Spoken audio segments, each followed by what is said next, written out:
मैं ईरम, आपका आफरीन अकेडमी में स्वागत है। आज हम लोग क्लास 6 का पॉलिटिकल साइंस का फर्स्ट चैप्टर पढ़ेंगे, जिसका नेम है अंडरस्टैंडिंग डाइवर्सिटी। यानी कि हम लोग आज इस चैप्टर में विभिन्नता को समझेंगे, जो कि हमारे सोसाइटी में भी होता है और हम लोग जिस कंट्री में इंडिया में रहते हैं वहाँ पे हर जगह विभिन्नता देखी जा सकती है। इसलिए आज इस टॉपिक को पढ़ेंगे। यहाँ पे कुछ लाइन्स दिए हुए हैं जो हमें इस चैप्टर का ओवरव्यू देते हैं, तो आज उसे लाइन बाय लाइन पढ़ेंगे और लाइन बाय लाइन एक्सप्लेनेशन जानेंगे। लिखा हुआ है, look around you in the classroom. आप जिस क्लासरूम में पढ़ते हो आपको अपने आसपास चारों ओर देखना है। Do you see any one who looks exactly like you do, यानी कि ऐसा कोई है जो आपके जैसा एग्जैक्टली दिखता हो। In this chapter you will learn that people are different from each other in many ways. यानी कि इस चैप्टर में आप पढ़ेंगे यानी कि सीखेंगे कि जो लोग होते हैं वो बहुत तरीके से अलग अलग होते हैं। Not only do they look different but they might also belong to different regional, cultural और रिलीजियस बैकग्राउंड्स।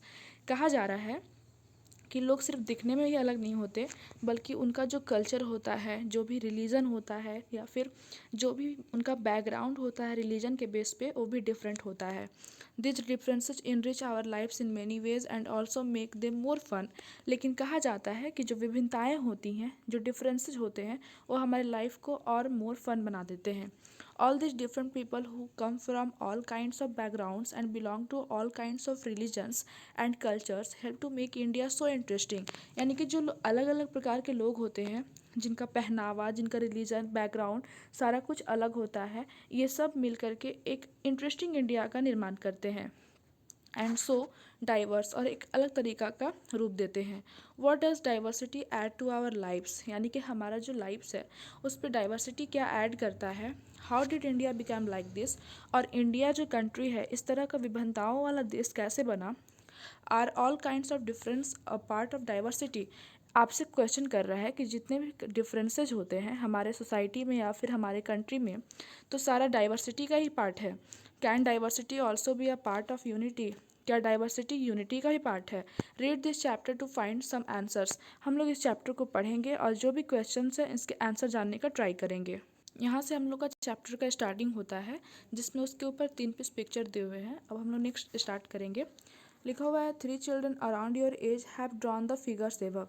यानी कि आप ही के एज के 3 बच्चे ऊपर का कुछ ड्राइंग किए हैं। Use the empty box to draw your human figure. यानी कि आपके बगल में एक एम्प्टी बॉक्स दिया हुआ है जिसको यूज़ करके आपको एक ह्यूमन का फिगर ड्रॉ करना है। Is your drawing similar to any of the others, यानी कि आपने जो ड्रॉ किया है क्या आपका जो ड्राइंग है बाकी के 3 बच्चों से मिलता जुलता है। The chances are that your drawing is quite different from the other 3। यानी कि ऐसा चांस होता है कि आपका जो ड्राइंग होगा बाकी के 3 बच्चों से अलग होगा। Which you can see are quite different from each other. और ऐसा भी हो सकता है कि उन लोग तीनों का भी जो डायग्राम है वो एक दूसरे से अलग है। तो देखते हैं हम लोग next. This is because each one of us has a unique drawing style. ऐसा क्यों है, क्योंकि हम लोग जितने लोग हैं उन लोग का जो स्टाइल होता है, जितने भी लोग अलग अलग ड्राइंग करते हैं उनका अपना स्टाइल होता है, इसलिए ऐसा है। We not only don't look exactly like each other but also differ in terms of the language we speak। यानी कहा जाता है, यानी कहा जा रहा है कि लोग सिर्फ दिखने में ही अलग अलग नहीं होते, बल्कि जो उनका लैंग्वेज होता है, बोलने का तरीका होता है, वो भी अलग अलग होता है। आप देखेंगे कि जब आप अलग कंट्री में या फिर अलग स्टेट में या फिर अपना प्लेस चेंज करते हैं, तो जो वहाँ के लोगों का लैंग्वेज होता है वो थोड़ा डिफ़र हो जाता है, यानी कि कुछ अलग बोलते हैं। यानी हम लोग दिखने में ही अलग अलग नहीं होते, बल्कि हमारा जो लैंग्वेज है वो भी अलग अलग होता है। Our cultural backgrounds, the religious rituals we observe and of course the way we draw. यानी कि हमारा जो भी रिचुअल रिवाज होता है, रिलीजन होता है, या फिर हमारा जो त्यौहार होता है वो मनाने का जो तरीका होता है, हर रिलीजन में अलग अलग होता है। तो और हम लोग जो ड्राइंग करते हैं, ड्रॉ के बेस पे भी हम लोग डिफ़र होते हैं। यहाँ पे एक बॉक्स दिया हुआ है, इसमें करना है fill out the following information about yourself. यानी आपके बारे में यहाँ पे कुछ इन्फॉर्मेशन फिल आउट करना है। When I go out I like wearing, मैंने मतलब मैं बाहर जाती हूँ तो क्या पहनना पसंद करते हैं। At home I speak in, घर पे रहते हैं तो क्या कैसी भाषा में आप बात करते हैं। माई फेवरेट स्पॉट इज़, आपको कौन सा खेल पसंद होता है। I like reading books about, आप किसके बारे में किताबें पढ़ना पसंद करते हैं, इसके बारे में आपको कुछ इन्फॉर्मेशन अपने बारे में देना। चलिए नेक्स्ट पढ़ते हैं हम लोग इसको। लिखा हुआ है, now ask your teacher to help you check how many of you have similar answers. यानी कहा जा रहा है कि ऊपर के बॉक्स में जो भी इन्फॉर्मेशन फिल करना है, तो जितने क्लास के आप लोग के बच्चे फिल किए हैं तो अपने टीचर के हेल्प से पता लगाना है कि आप कितने बच्चों का आंसर मिलता जुलता है। Is there anyone whose list matches your exactly, क्या कोई ऐसा बच्चा है जिसका आंसर आपके लिस्ट से एग्जैक्टली मैच करता हो? प्रोबेबली नॉट, हो सकता है नहीं, बिल्कुल मैच नहीं करेगा। But many of you have similar answers, मतलब ये भी हो सकता है कि कुछ आंसर्स बाकी लोगों से मिलता जुलता हो। How many like reading the same kind of books, कितने बच्चे लोग एक ही जैसा बुक पढ़ना पसंद करते हैं। How many different languages are spoken by the students in your class, आपकी क्लास में कितने बच्चे हैं और कुल कितने तरह की भाषाएं बोलते हैं, ये सब के बारे में आपको पता लगाने को कह रहा है। नेक्स्ट लिखा हुआ है, by now you must have recognise the many ways in which you are quite like some of your classmates and other ways in which you are different from them, यानी कि आपके जो क्लासमेट हैं किसी मामले में आपसे मिलते जुलते हो सकते हैं और किसी सब्जेक्ट में आपसे अलग हो सकते हैं, यानी कि कुछ तरीके से आपसे मैच करते हो और कुछ तरीके से आपसे डिफ़र हो सकते हैं। मेकिंग फ्रेंड्स, यानी कि दोस्त बनाना।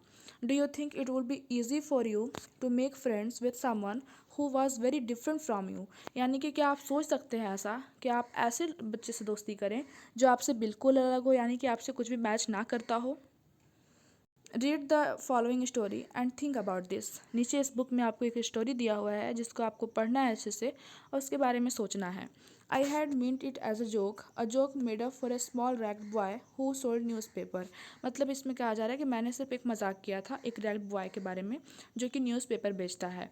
Eight Janpath crossing at the busy intersection, यानी कि वो कहाँ पे न्यूज़पेपर बेचता है, उसका नेम है जनपथ क्रॉसिंग, जो कि बहुत ही बिजी इंटरसेक्शन है, मतलब बहुत भीड़ भाड़ वाला एरिया है। Every time I cycle past he will run after me holding out the English paper, यानी कि कहा जा रहा है कि जब मैं वहाँ पे साइकिल चला के जाता हूँ वहाँ से, तो वो मेरे पीछे पीछे दौड़ते हुए अपने हाथ में इंग्लिश न्यूज़पेपर लिए और पीछे से दौड़ता है। And screaming out the evening's headlines in a mixture of Hindi and English words. This time I stopped by the pavement and asked for the Hindi paper, यानी कि वो जो बच्चा है यानी कि न्यूज़पेपर बेचता है, तो वो क्या करता है कि जो न्यूज़पेपर का हेडलाइंस है वो अपने भाषा में हिंदी और इंग्लिश मिला जुला वर्ड्स में वो हेडलाइंस को चिल्लाते हुए सबको बताते जाता है। तो क्या होता है कि मैं रुकता हूँ वहाँ पे, इसमें कह रहा है स्टोरी में, मैं रुकता हूँ वहाँ पे और उससे हिंदी पेपर मांगता हूँ। हिज माउथ फेल ओपन, उसका जो मुंह है वो खुला का खुला रह जाता है। You mean you know Hindi, वो क्वेश्चन करता है कि इसका मतलब है कि क्या आप हिंदी जानते हैं? ही आस्क्ड, वह पूछता है। Of course I said as paid for the paper, यानी कि वो बोलता है हाँ बिल्कुल। वाई, क्यों? व्हाट डिड यू थिंक, तुम क्या सोचते हो? He paused but you look so एंग्रेज, मतलब वो कहता है कि आप दिखने में बिल्कुल अंग्रेज की तरह हैं। अंग्रेज का मीनिंग क्या हुआ कि आप ऐसे लगते हैं जैसे आपको हिंदी नहीं आता है, आप सिर्फ इंग्लिश लैंग्वेज यूज़ करते हैं या जानते हैं। ही सेड, वह बोलता है। You mean you can even read Hindi, फिर वो क्वेश्चन करता है कि इसका मतलब आप हिंदी रीड भी कर सकते हैं, यानी कि हिंदी पढ़ भी सकते हैं। तो फिर वो आगे बोलता है, of course I can sit this time a little impatiently I can speak read, यानी कि वो फिर उसको बताने लगता है कि हाँ बिल्कुल मैं हिंदी लिख भी सकता हूँ पढ़ भी सकता हूँ। एंड राइट, आगे लिखा हुआ है and right Hindi, Hindi is one of the subject I study in school, फिर कहता है कि हिंदी भाषा यानी कि जो हिंदी लैंग्वेज है ये मैंने एक सब्जेक्ट के तौर पे स्कूल में पढ़ा है। सब्जेक्ट, वो क्वेश्चन करता है, सब्जेक्ट ही आस्क्ड, वो पूछता है। How could I explain what a subject was to someone who had never been to school, तो फिर मैं सोचता हूँ कि आखिर मैं कैसे एक्सप्लेन करूँ, कैसे बताऊँ कि सब्जेक्ट क्या होता है जो आज तक कभी स्कूल ही ना गया हो। वेल इट इज़ समथिंग, मतलब ये कुछ है। I began but the lights change and the honking behind द मिग्रूव 100-fold and I let myself be paused along with the rest of the traffic, यानी कि यह कुछ है ऐसे कहते हुए मैं आगे बढ़ जाता हूँ और फिर वहाँ पे लाइट चेंज हो जाता है और मैं चला जाता हूँ वहाँ से। चलिए हम लोग नेक्स्ट रीड करेंगे, नेक्स्ट क्या लिखा हुआ है। The next day he was there again, अगले दिन क्या होता है कि वो फिर से वहाँ पे होता है। Smiling at me and holding out a Hindi paper, मतलब कि मेरे तरफ देख के हंसता है, स्माइल करता है और हिंदी पेपर लिए होता है और हिंदी में बोलता है भैया, ही सेड, वह भैया बोलता है। आपका अखबार, मतलब वो हिंदी भाषा में यूज़ करते हुए बोलता है आपका अखबार, अखबार पेपर को कहा जाता है हिंदी में। आप बताइए ये सब्जेक्ट क्या चीज़ है, मतलब उसको जानना है कि सब्जेक्ट किसे कहते हैं। The English word sounded strange on his tongue, it sounded like it's other meaning in English. मतलब कि जब वो इंग्लिश बोलता है तो सुन के अलग सा लगता है, ऐसा लगता है कि उस इंग्लिश का कुछ अलग मीनिंग निकल रहा हो, जैसे to be ruled by someone else. आगे लिखा हुआ है oh it is just something to study. तो बोलता है ये कुछ पढ़ने वाली चीज़ है। आई सेड, मैंने कहा, and then because the red light had come on I asked him have you ever been to school. मतलब कि रेड लाइट वहाँ पे आ जाता है तो रेड लाइट की वजह से रुकना होता है उन लोग को। तो वो बोलता है कि क्या तुमने कभी स्कूल गया है? नेवर, ही आंसर्ड, मतलब कभी नहीं, वो जवाब देता है। एंड ही एडेड प्राउडली, और बहुत घमंड से एक चीज़ ऐड करता है, आई began walking when I was so high he measured himself against my cycle seat. वो क्या करता है कि वो बताता है कि मैं बहुत पहले से ही काम करना शुरू कर दिया था, और वो अपने लेंथ मेज़र करके बताता है कि आपके साइकिल का जो सीट है, जब मैं इतने लेंथ का था, मतलब जब मेरा साइज़ इतना था, तो मैंने ये काम करना शुरू कर दिया था। आगे लिखा हुआ है first my mother use to come with me but I can do it all alone. मतलब पहले क्या होता था, जब उसने पहली बार वर्क करना स्टार्ट किया था तो उसकी माँ उसके साथ आती थी, लेकिन अब वो अकेला ही सारा कुछ करता है। Where is your mother now, मतलब वो पूछता है कि अब तुम्हारी माँ कहाँ है। आई आस्क्ड, मैं पूछा, but then the lights change and I was off I heard him yell from somewhere. यानी कि क्या होता है कि लाइट चेंज आता है और वो वहाँ चलने लगता है तो पीछे से आवाज़ आता है, बिहाइंड मी, पीछे से, she is in a Meerut with the rest was drowned out. मतलब वो बता रहा होता है कि उसकी माँ कहाँ है, मेरठ में है, और उसके साथ और कुछ भी बोलता है, लेकिन उसका आवाज़ बहुत सारे आवाज़ होने के कारण रह जाता है, मतलब उसकी आवाज़ उन तक नहीं पहुँच पाता है। माई नेम इज़ समीर, वो अपना नाम बताता है कि मेरा नाम समीर है। He said the next day and very Saili he asked, वो नेक्स्ट डे बताता है नाम कि मेरा नाम समीर है, और बहुत साइली तरीके से पूछता है व्हाट इज़ योर्स, आपका नाम, आपका क्या है। It was incredible my bicycle उबर्ड। मतलब उसको सुन के अजीब सा लगता है, और वो क्या होता है, my name is Sameer too. और क्या होता है, ऐसा क्यों लगता है, क्योंकि सामने वाला इंसान का भी समीर ही नाम है, तो कहता है मेरा भी नाम समीर है। I said what, his eyes light up, उसकी आंखों में एक रोशनी सी हो जाती है। Yes, I grinned at him, it's another name for Hanuman's father. और फिर क्या होता है, वो बताता है कि ये हनुमान फादर का, हनुमान जो गॉड है उनके फादर का एक नेम है। आगे देखेंगे हम लोग। You know so now you are Sameer एक एंड आई एम समीर दो। तो बोलता है कि मैं समीर एक और आप समीर दो। He said triumphantly something like that, I answered and then I held out my hand. मतलब कि मैं समीर एक और तुम समीर दो, इस तरह से नाम का कैटेगराइज उन लोग कर लेते हैं अपने आप में। और फिर वो क्या बोलता है, हाथ मिलाता है, हाथ मिलाओ समीर दो, मतलब कि समीर दो से हाथ मिलाना चाहता है। His hand nestled in my like a little bird, मतलब कि उसका हाथ जब उसके हाथ में आता है तो लगता है एक छोटी सी चिड़िया उसके हाथ में हो।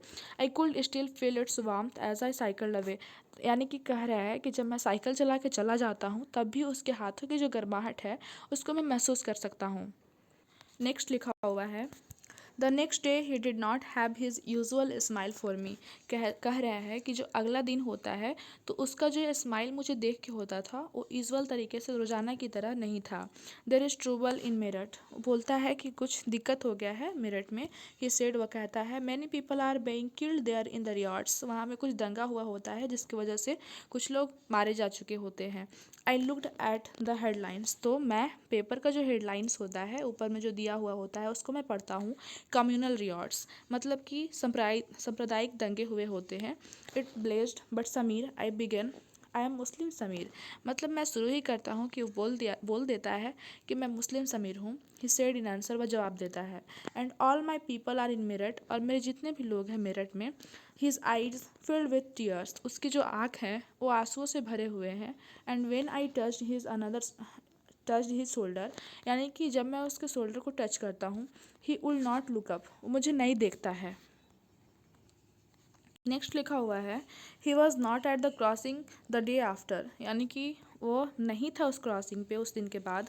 Neither the day after nor ever again, और वो कभी भी वहाँ पे दोबारा नहीं आता है। And no newspaper in English और Hindi can tell me where my Sameer though has गोन, मतलब वो कह रहा है कि या तो पेपर हिंदी का हो या इंग्लिश का हो, कोई भी ये नहीं बता सकता कि मेरा समीर दो कहाँ है। तो आज का ये स्टोरी यहीं पे लास्ट करता है। हमने एक स्टोरी पढ़ा, अब हम लोग नेक्स्ट का पार्ट 2 में पढ़ेंगे। आज के लिए इतना ही।